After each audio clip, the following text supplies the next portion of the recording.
तो सबसे पहले बात करेंगे दिल्ली में चल रही एमसीडी इलेक्शन के रिजल्ट्स की। काउंटिंग शुरू हो चुकी है। दिल्ली के दिल में क्या है ये वक्त के साथ साथ साफ होता जा रहा है। एमसीडी चुनाव के रुझान सामने आने लगे हैं और शुरुआती रुझान में बीजेपी और आम आदमी पार्टी के बीच कांटे की टक्कर दिख रही है। 42 केंद्रों पर सुबह 8 बजे से ये काउंटिंग चल रही है। दिल्ली नगर निगम में पिछले 15 सालों से बीजेपी का कब्जा रहा है, लेकिन क्या ये कब्जा कायम रह पाएगा ये आज पता चल जाएगा। बीजेपी और आप ने सभी 250 सीटों पर अपने अपने उम्मीदवार उतारे, जबकि कांग्रेस के 247 उम्मीदवारों ने चुनाव लड़ा है। जेडीयू ने 23 सीटों पर तो एआईएमआईएम ने 15 सीटों पर अपने कैंडिडेट्स उतारे हैं। फिलहाल जो रुझान आ रहे हैं वो भी आपको हम दिखा रहे हैं। जो सीटें हैं 250, जिसमें बीजेपी 121 और आप 123, कांग्रेस 5 और अन्य के खाते में 1 जाति भी नजर आ रही है। 1 घंटे के शुरुआती रुझान यहां पर ये सामने आ रहे हैं और हर मिनट ये रुझान बदल रही हैं। बिल्कुल, और कुछ ही देर में मुझे लगता है रेखा जो तस्वीर है वो भी साफ हो जाएगी। और जिस तरह से एग्जिट पोल में आम आदमी पार्टी का जादू जो है देखने को मिला था, ये भी समझ में आ जाएगा कि क्या वाकई में एमसीडी में इस बार आम आदमी पार्टी का जादू जो है वो चलने वाला है।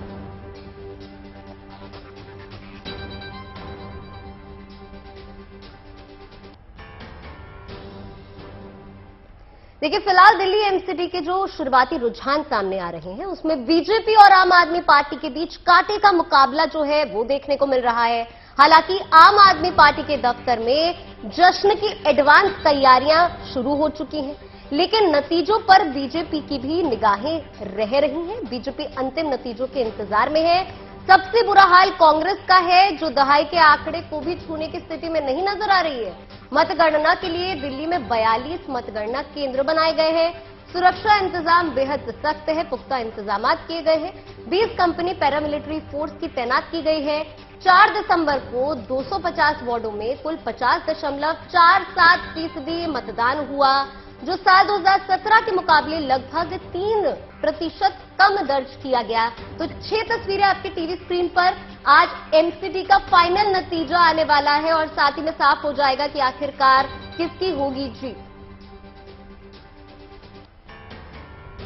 तो काउंटिंग अभी चल रही है। दिल्ली नगर निगम चुनाव के रिजल्ट में शुरुआती रुझानों में बीजेपी और आम आदमी पार्टी में कड़ी टक्कर देखी जा रही है, लेकिन आम आदमी पार्टी इस बार बड़ी जीत की उम्मीद कर रही है। 3 तस्वीरें आपके सामने हैं और इन तीनों तस्वीरों में तीनों पार्टियों के जो दफ्तर हैं, यानी कि कांग्रेस, बीजेपी और आम आदमी पार्टी, आप देख पा रहे होंगे। एग्जिट पोल में आपकी जीत के बाद बुधवार सुबह से ही आपके पार्टी कार्यालय में गहमा गहमी शुरू हो चुकी थी और आज ऑफिस को पीले और नीले कलर के गुब्बारों से भी सजाया गया है। पिछली बार इन्हीं सफेद और नीले कलर के गुब्बारों से सजाया गया था। तो बीजेपी ऑफिस की बात करें तो बैनर, पोस्टर की यहां पर भरमार है। बीजेपी को अपनी जीत का पूरा भरोसा है और कांग्रेस कार्यालय पर सुबह से ही सन्नाटा पसरा हुआ है। पार्टी दफ्तर का ताला सुबह 8:30 बजे तक खुला भी नहीं था।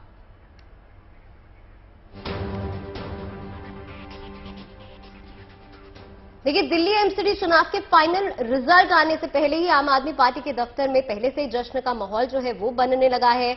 चुनाव परिणाम से पहले ही बड़े बड़े होर्डिंग और पोस्टर पार्टी दफ्तर में लग गए हैं। पंकज जैन की खास रिपोर्ट देखिए।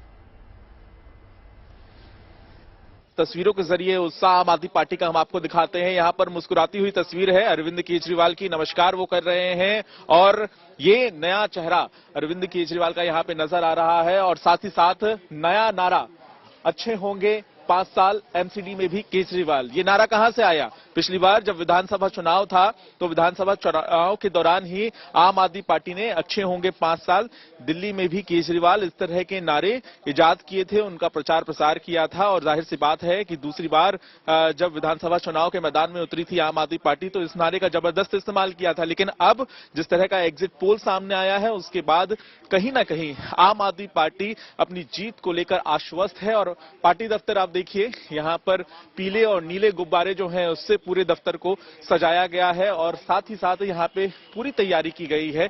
जिस तरह से आम आदमी पार्टी ने बयान दिया है कि वो इस चुनाव को कहीं ना कहीं जीत रही है। लेकिन अब इसके मायने क्या है? इसके मायने ये है कि 15 साल में बीजेपी जो है वो सत्ता में रही थी नगर निगम में, और उसके बाद आम आदमी पार्टी अब अगले 5 साल किस तरह से चलाएगी, इसे लेकर भी ये नारा दिया गया है। ये आप नीचे देखिए, यहाँ पर ये बड़ा बैनर तैयार किया गया है।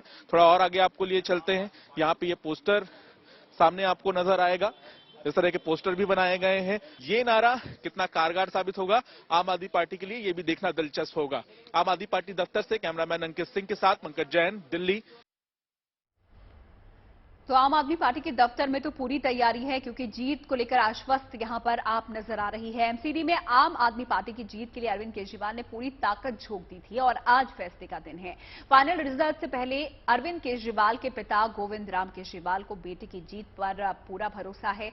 गोविंद राम केजरीवाल से खास बातचीत की हमारे सहयोगी ने, आपको सुनवाते हैं। अरविंद केजरीवाल के पिता हमारे साथ हैं। सर, आज बड़ा दिन है आम आदमी पार्टी के लिए, अरविंद केजरीवाल के लिए, किस तरह से शुभकामनाएं दे रहे हैं आप?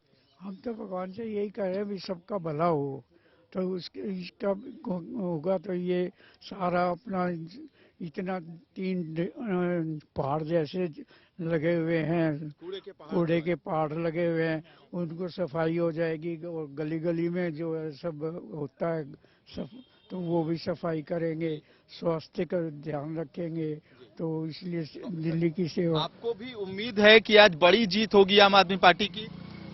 उम्मीद है आपको कि आज बड़ी जीत होगी आम आदमी पार्टी की, अरविंद केजरीवाल की? उम्मीद तो है हमारे को, तो उस पे विश्वास है हमारे को। तो बस जो वो करेगा वो अच्छा करेगा, बस हमको। सर, मफलर मैन जिनकी बात की जाती है, आज लगता है कि करिश्मा चलेगा दिल्ली में मफलर मैन का एक बार फिर से आपके बेटे की? हाँ, वो तो चलेगा, कोई दिक्कत नहीं। सबको खुशी है कि भी हमारा भला होगा। दिल्ली में पहले ही सरकार है, तो अब और एमसीडी में हो जाएगी तो डबल फायदा हो जाएगा, डबल काम होगा, डबल इंजन का यहाँ पे डबल काम होगा सबके। आपको क्या लगता है सबसे बड़ी तैयारी क्या होनी चाहिए, प्रायोरिटी क्या होनी चाहिए? प्रायोरिटी ये कूड़ा करकट की है, सफाई की है, जिससे लोगों को स्वास्थ्य के ऊपर उल्टा प्रभाव पड़ रहा है। क्या लग रहा है कि गुजरात में भी आम आदमी पार्टी को एक बड़ी बढ़त मिलने वाली है? हालांकि उसका दिन कल है। हाँ, उसका कल है, लेकिन गुजरात में इतनी आशा नहीं है। तो वो उनको तो उन्होंने चैलेंज किया था कि इतने हम 10 जो देंगे सुविधाएं, तो 10 सुविधाओं से आपका बच्चों की शिक्षा होगी, आपका स्वास्थ्य ठीक रहेगा, आप जो अनएम्प्लॉय है उनको सर्विस देंगे। लेकिन वो उनको चिंता नहीं है इस चीज की, तो वो उन पे से दूसरे। शुभकामनाएं कैसे देंगे, किस तरह से जीत की शुभकामनाएं आज देंगे? हम तो भगवान से करते, भगवान जो आप करते बड़ा करते हैं आपका। देखिए, जो शुरुआती रुझान सामने आ रहे हैं उसके मुताबिक बीजेपी और आम आदमी पार्टी, इन दोनों के बीच में कांटे की टक्कर चल रही है। शुरुआती रुझानों में इस वक्त आम आदमी पार्टी को बहुमत हासिल हो चुकी है। हालांकि बीजेपी दौड़ में ज्यादा पीछे नहीं है। 42 केंद्रों पे सुबह 8 बजे से मतगणना जारी है। दिल्ली नगर निगम में पिछले 15 सालों से बीजेपी का कब्जा है, लेकिन क्या ये कब्जा कायम रह पाएगा, ये आज सभी के सामने साबित हो जाएगा। बीजेपी और आम आदमी पार्टी ने सभी 250 सीटों पर अपने अपने कैंडिडेट्स उतारे, जबकि कांग्रेस के 247 उम्मीदवारों ने चुनाव लड़ा। जेडीयू ने 23 सीटों पर, तो एआईएमआईएम ने 15 सीटों पर कैंडिडेट उतारे।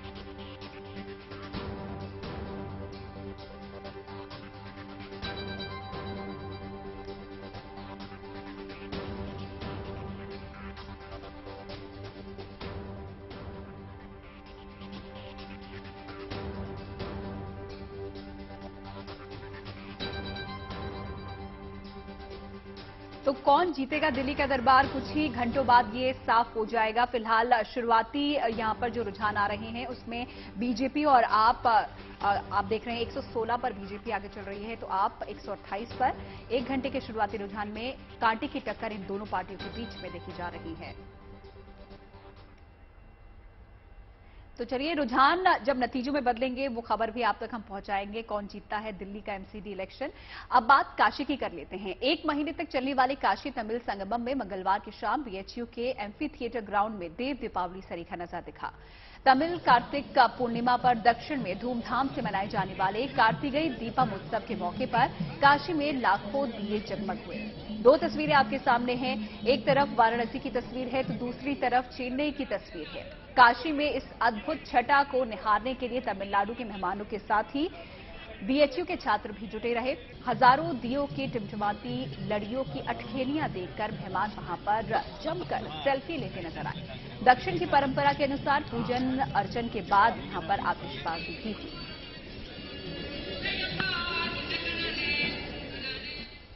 तो महादेव की नगरी काशी आजकल तमिल संगमम उत्सव से सराबोर है। दीपों का ये उत्सव दरअसल उत्तर और दक्षिण भारत की संस्कृति को जोड़ने का काम कर रहा है। देखिए, बेशक इस उत्सव ने काशी की संस्कृति के संगम में 4 चांद लगा दिए हैं, लेकिन गुड न्यूज ये है कि युवा इस उत्सव में बढ़ चढ़कर हिस्सा ले रहे हैं।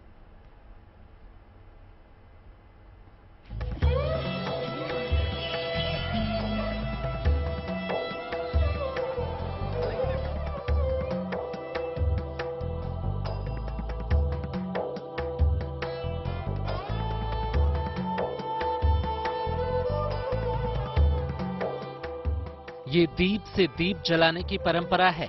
ये उत्सव के उजाले से जीवन को रोशन करने की संस्कृति है। लिहाजा एक बार फिर काशी दीपोत्सव से जगमग है। एक बार फिर यहाँ मानो देव दीपावली मनाई जा रही है। लेकिन खास बात यह है कि ये उत्सव उत्तर के चंद्र पंचांग के अनुसार नहीं, बल्कि दक्षिण सौर पंचांग के अनुसार मनाया गया। इस अवसर पर बीएचयू के छात्रों ने एमपी थिएटर ग्राउंड को 5100 दियों से रोशन किया। संगम चल रहा है, इसमें 5001 दीपक जला के, क्योंकि दीप का बहुत हमारे शास्त्रों में विशेष बोला गया है। शुभम करोति कल्याणम आरोग्यम धन संपदाम शत्रु बुद्धि विनाशाय दीप ज्योतिर्नमोस्तुते। इस तरह दीप के बारे में बहुत ही प्रत्येक दिन सायंकाल में प्रत्येक व्यक्ति को अपने घर में दीप जलाना चाहिए। मान्यता है कि दीप प्रज्वलित करने से शुभता का संचार होता है।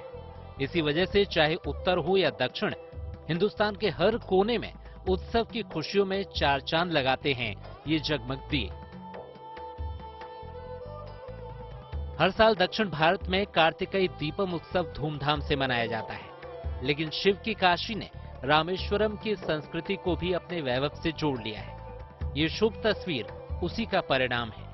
ये दीपोत्सव इसी सांस्कृतिक संगम का अहम सेतु है। लिहाजा इसी अद्भुत परंपरा को निभाते हुए बीएचयू में 1 महीने का काशी तमिल संगमम कार्यक्रम चल रहा है और ये टिमटिमाते दिए काशी की चमक को और निखार रहे हैं। Roshan Jaiswal, Varanasi, good news today.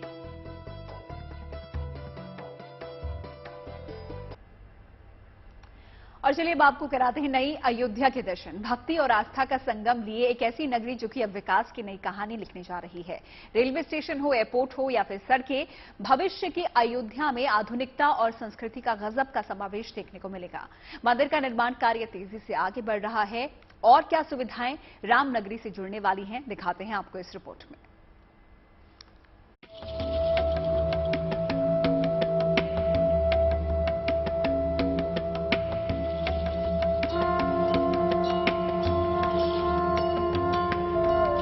सज रही है अयोध्या, संवर रही है अयोध्या। जैसे जैसे राम मंदिर आकार ले रहा है, आस्था और भक्ति का पावन धाम नित नई सुविधाओं से जुड़ रहा है। अयोध्या में श्री राम जन्मभूमि मंदिर का प्रथम तल दिसंबर 2023 तक बनकर तैयार हो जाएगा और जनवरी 2024 में रामलला अपने भव्य और दिव्य मंदिर में विराजमान हो जाएंगे। श्री राम जन्मभूमि तीर्थ क्षेत्र ट्रस्ट इस समय सीमा को लेकर पूरी तरह सजग है और निर्माण कार्य उसी के अनुरूप चल रहा है। मंदिर अपना रूप ले रहा है। प्लिंथ यानी कुर्सी यानी फर्श, उसके ऊपर गर्भगृह, उसके चारों ओर का हिस्सा लगभग 10 से 12 फीट ऊंचा हो चुका है और अब वो मंदिर थोड़े दिनों में ही दूर से दिखने लगेगा।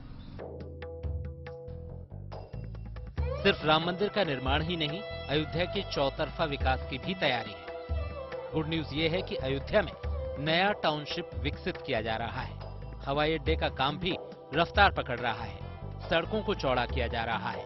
राम जन्मभूमि भक्ति पथ सुग्रीव पथ बनाया जा रहा है। रामनगरी में भक्तों और सैलानियों की सुविधा के लिए हनुमानगढ़ी से राम जन्मभूमि भक्ति पथ, नया घाट से शहादतगंज के बीच सड़क निर्माण भी किया जा रहा है।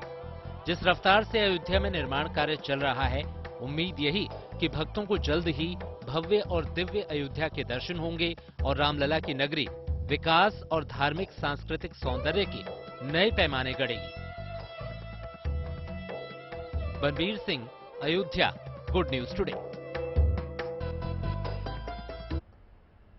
और अब आपको दिखाते हैं फ्लाईओवर और मेट्रो का गजब का मेल, जिसके चलते विंटर कैपिटल और ऑरेंज सिटी के नाम से मशहूर महाराष्ट्र के नागपुर शहर का नाम Guinness book of world record में शामिल हो गया है।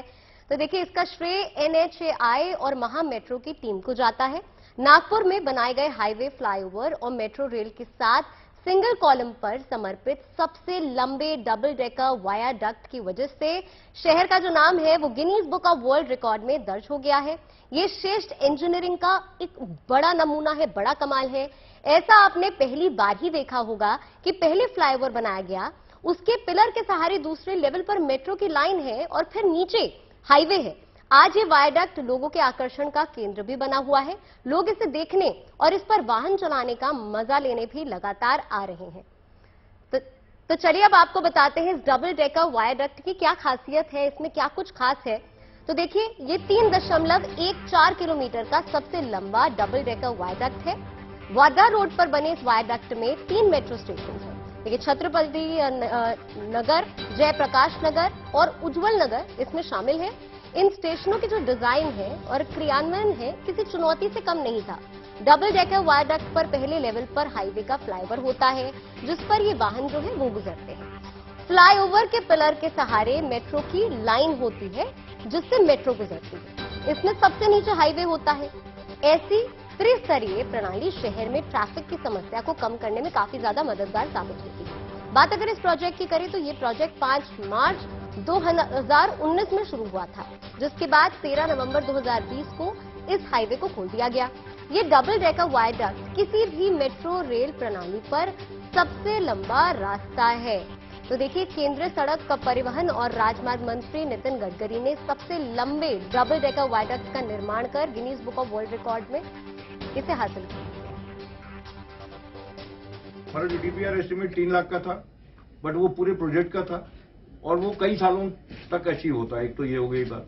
अभी हमारा जो 40 में से 26 किलोमीटर चल रहा है, उसमें हमारी 93,000 तक चली गई है राइडरशिप। ऑन एन एवरेज 75 से 80 चल रही है। कोई बहुत स्पेशल ओकेजन होते हैं तो 90 क्रॉस कर जाती है। मगर जब हमारा बाकी नेटवर्क जो अभी 13.5 का पूरा होने वाला ये हो जाएगा तो इमीडिएटली 1.5 लाख तक पहुंचने की उम्मीद है और उसके बाद 1.5 से 3 धीरे धीरे हो जाएगी। तो और अगर फेज 2 आ जाता है तो और 5 लाख तक जाएगी। तो बड़ा अच्छा प्रोजेक्शन है। सभी लोगों को ये फैसिलिटी मिलेगी। बाहर जो आउटर एरिया में रह रहे हैं उनको भी मिलेगी, जो सिटी सेंटर में रह रहे हैं उनको भी मिलेगी। आप देखिए, बहुत सारे मल्टीपल एडवांटेजेस हैं। जिसको बोलते हैं ना, वे ऑफ लाइफ में बहुत बड़ा चेंज होने वाला है नागपुर। और चलिए बढ़ते हैं आगे और बात कर लेते हैं गंगा जल की, जिसे लेकर चौंकाने वाला शोध सामने आया है। हाल ही में हुए एक रिसर्च में यह दावा किया गया है कि गंगा जल में लोगों की बीमारियों को दूर भगाने की ताकत है। असल में भारत के प्राचीन ऋषि मुनि भी वैज्ञानिक का नजरिया रखते थे और यही वजह है कि उन्होंने गंगा जल को आम लोगों तक आसानी से पहुंचाने के लिए इसे धर्म से जोड़ दिया था। लेकिन अब तो डॉक्टर भी कहने लगे हैं कि गंगा तेरा पानी अमृत। हिमालय की गोद से निकली गंगा से मन ही नहीं, तन भी साफ होता है। भारतीय संस्कृति में गंगा की पवित्रता और गुणों की अहम हिस्सेदारी रही है और अब इसे मेडिकल साइंस भी मान रहा है।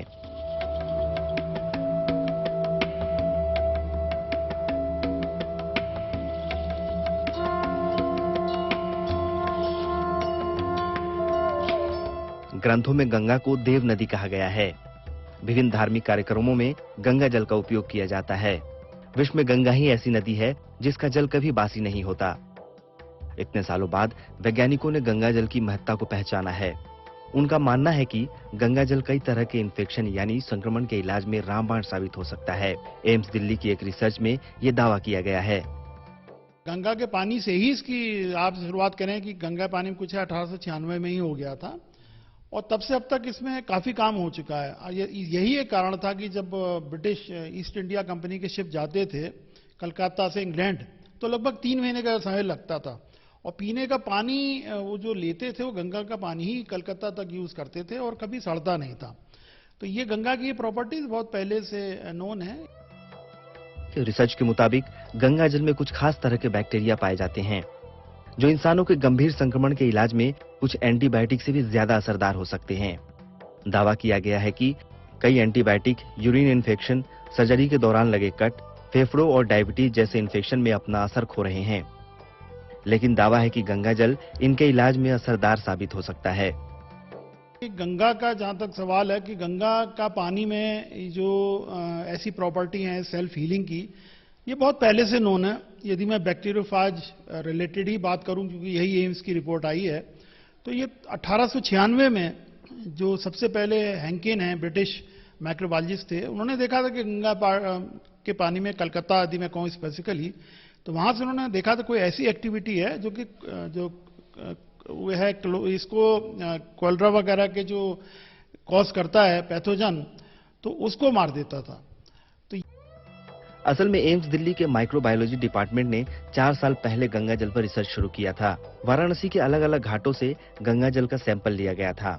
बताया गया कि इस रिसर्च के दौरान गंगा जल में एक ऐसी बैक्टीरिया की मौजूदगी का पता चला जिससे इन्फेक्शन का इलाज किया जा सकता है। ये चीजें ये इंडिकेट करती हैं कि यदि बैक्टीरियोफेज की बात करते हैं, जो जिसपे ये रिपोर्ट आई है, तो उस पे ये मानते हैं कि बहुत अच्छा एक इसमें निकलेगा, क्योंकि बैक्टीरियोफेज क्या होता है, ये बहुत हार्मलेस होता है, नुकसान नहीं करता। तो इसके बड़ा अच्छा पोटेंशियल है जिसमें हम लोग निकाल सकें, और मुझे खुशी हो गई थी इसमें, क्योंकि इतने टाइम से काम चल रहा है, तो ये लोग कुछ ना कुछ इसमें से निकाल सकें। पोटेंशियल तो इसका है। अब उसमें से ये अप्लाइड वैल्यू इसकी कब निकल के आती है, कब वो प्रोडक्ट बाहर आता है, ये एक देखने वाली बात होगी। शोधकर्ताओं की माने तो गंगा जल में मिला नया बैक्टीरिया संक्रमण के इलाज में वरदान साबित हो सकता है, खासकर तब जब दुनिया भर में लाखों लोग संक्रमण से जान गंवा रहे हैं। ऐसे में इसे एक बड़ी कामयाबी के तौर पर देखा जा रहा है। गुड न्यूज टुडे के लिए अंकित शर्मा की रिपोर्ट। और अब बात कर लेते हैं भारत और बांग्लादेश के बीच आज दूसरा वनडे जो खेला जाना है उसकी। मीरपुर में मुकाबला होगा। सुबह 11:30 बजे से ये मैच शुरू हो जाएगा। बांग्लादेश होम कंडीशन में बेहद मजबूत टीम है, लिहाजा टीम इंडिया के सामने यहां पर कड़ा इम्तिहान होगा। फैंस को उम्मीद है कि पिछली हार से सबक लेते हुए टीम इंडिया आज मैदान में उतरेगी और जीत वाली गुड न्यूज देगी।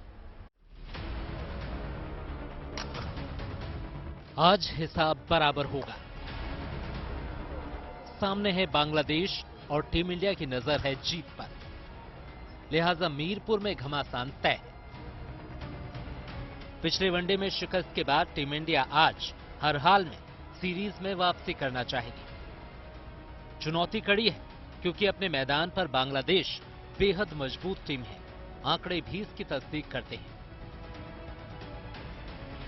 अक्टूबर 2016 के बाद से बांग्लादेश अपने मैदान पर कोई सीरीज नहीं हारा है। इस दौरान उसने वेस्टइंडीज, श्रीलंका, जिम्बाब्वे और अफगानिस्तान जैसी टीमों को पटकनी दी है। टीम इंडिया के सामने हार को जीत में बदलने का मौका है और उसके पास ये मादा भी है। जरूरत अपनी खामियों पर काम करने की है।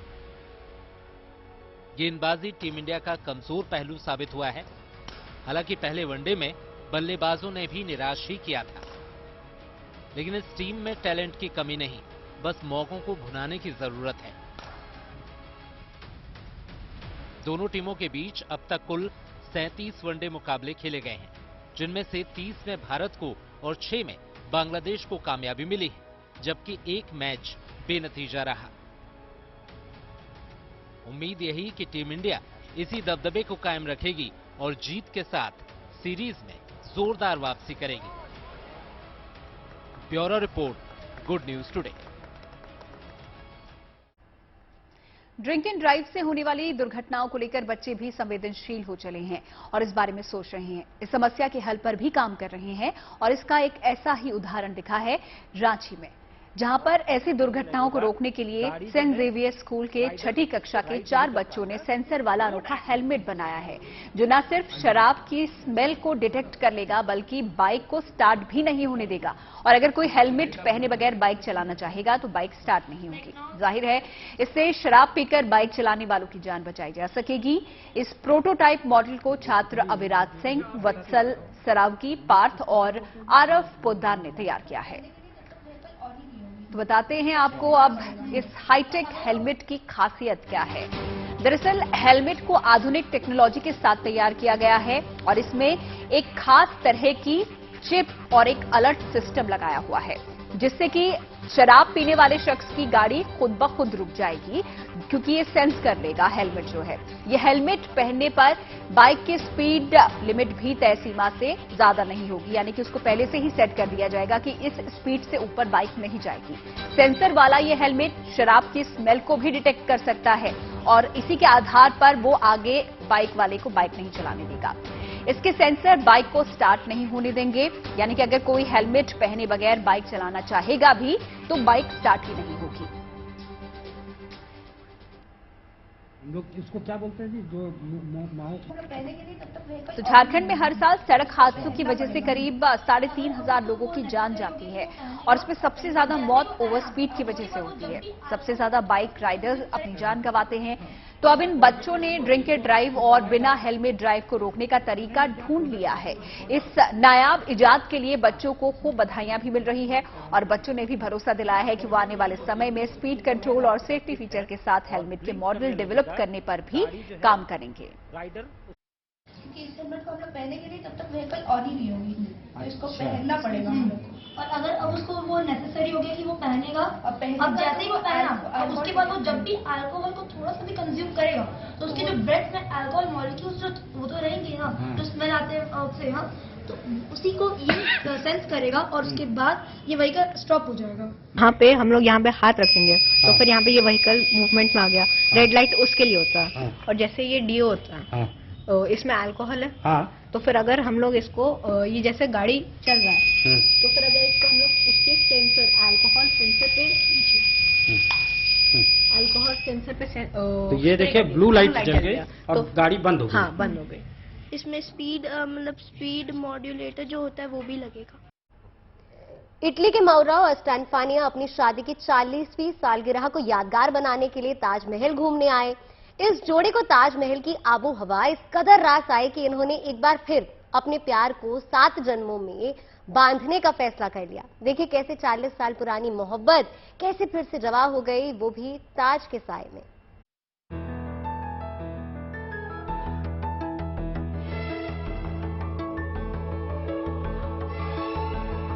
मोहब्बत की बेमिसाल निशानी है ताज। यही वजह है कि दूर दूर से लोग इस खूबसूरत ऐतिहासिक इमारत के दीदार के लिए आते हैं। शाहजहां मुमताज की मोहब्बत की ये निशानी आज भी प्रेमी जोड़ों का पसंदीदा ठिकाना है। इस इमारत की यही तासीर इटली के माउरू और स्टैनफानिया को यहाँ खींच लाई। जाहिर है इस जोड़े के लिए ये लम्हा बेहद खास था। यूं तो 40 साल पहले ही ये एक दूसरे के हो चुके थे, लेकिन ताजमहल की खुमारी ने इनके पहले प्यार को फिर से जवां कर दिया और इस जोड़े ने ताज के साए में अपनी मोहब्बत को नई पहचान देने का फैसला किया। लिहाजा इटली से आए इस जोड़े ने सनातन वैदिक परंपरा के अनुसार एक बार फिर शादी की। ये जोड़ा बाकायदा बैंड बाजे के साथ ताजमहल के पूर्वी गेट के नजदीक बगीचे में पहुंचा। साथ में नाचते झूमते बाराती भी थे।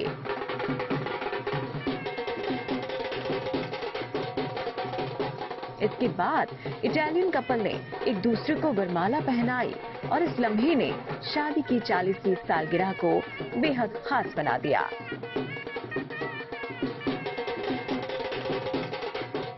Arvind Sharma, Agra, good news today. बात अब ठंड की कर लेते हैं। पहाड़ों में बर्फबारी का दौर है तो मैदानों में शीतलहर की वजह से कपकपी छूट रही है। सर्दी का सितम हम इंसानों को ही नहीं बल्कि जानवरों को भी सता रहा है और ऐसे में जोधपुर के चिड़ियाघर में जानवरों का पूरा ध्यान रखा जा रहा है। क्या कर रहा है यहां पर चिड़ियाघर प्रशासन, आइए दिखाते हैं।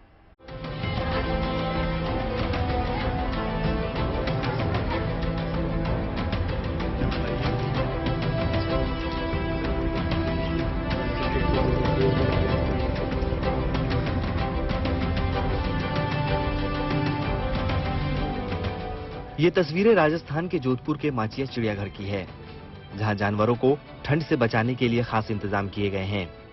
सर्द मौसम में जानवरों के पिंजरों को फाइबर शीट से कवर किया गया है। इसके अलावा बाघ और तेंदुए समेत दूसरे जानवरों के पिंजरों में हीटर भी लगवाए गए हैं।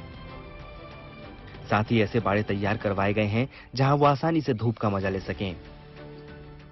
माचिया पार्क में ऐसा है कि सर्दियों के लिए टाइगर, लॉयन, पैंथर, लेपर्ड के लिए फाइबर शीटें लगाई गई हैं और हीटर भी लगाए गए हैं और सर्दी का फुल बचाव हो रहा है और पोषार मतलब खाने के लिए पोषार अच्छा राशन पानी दिया जा रहा है और सीजन वाइज जो भी है उनको फल फ्रूट सब्जी वो दी जा रही है।